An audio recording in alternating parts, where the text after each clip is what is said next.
Are white MAGA voters in Virginia ready to cast their lots with a black immigrant woman for governor, a gay white man for lieutenant governor, and a Latino for attorney general? You have to wonder how Democrats are going to play this in the fall. Hey, Chris Graham here, Augusta Free Press. I mean, it's the MAGAs who are the anti-woke, anti-DEI crowd, right?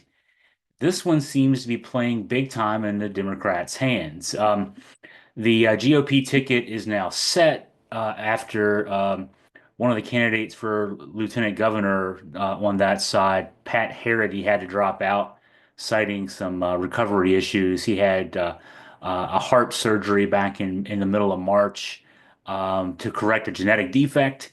And Harity had been leading the race, at least in terms of fundraising, and that's all we had. The only metric we had to go by with John Reed. John Reed's a former George Allen staff member who's now a radio talk show host, and he's the gay white man who is now going to be the nominee on the Republican side. So you've got it's the challenge there is we're not anywhere close to the days of the log cabin Republicans where you had a constituency of gay voters within the Republican Party that actually had some kind of a voice within that party.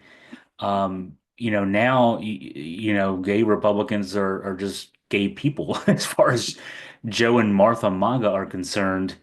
Glenn Youngkin led the MAGA sweep back in 2021 by making DEI the issue of the fall race. And then just last year, Donald Trump's campaign spent $140 million on trans issues, TV ads that made that the biggest issue of the campaign. Less than 1% of our population made that the big issue of our campaign.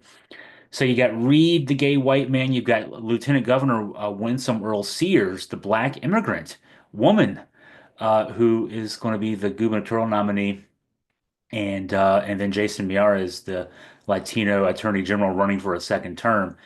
Um, the way things go often in statewide races in Virginia, it's not always the case that it's a straight ticket win one way or the other.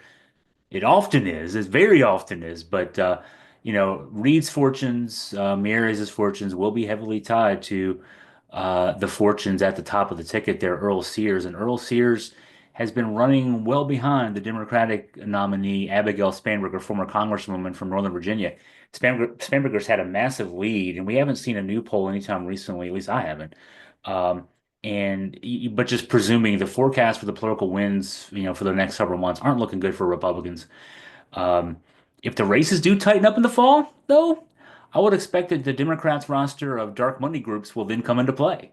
They'll carpet bomb the TV airways with reminders for the red meat MAGAs, the Joe and Martha MAGA, as I call them, that they don't like diversity, and remind them that they don't like diversity, and not so much to convince them to vote for Democrats, because obviously MAGAs aren't going to vote for Democrats just because the Republicans are too diverse. Because Democrats are going to have a woman at the top of the ticket and probably a person of color at the lieutenant governor race. There's several candidates there, and then at the attorney general spot, it's either going to be a woman or a black man. So both sides will be pretty diverse, let's just say. But you're not going to convince MAGAs to vote Democrat, but you can convince them just not to vote. I would be shocked if the race got anywhere within shouting distance that Democrats wouldn't play that up, at least very quietly the Democrat side, but very publicly the diversity issue. It's dirty, but it's good politics.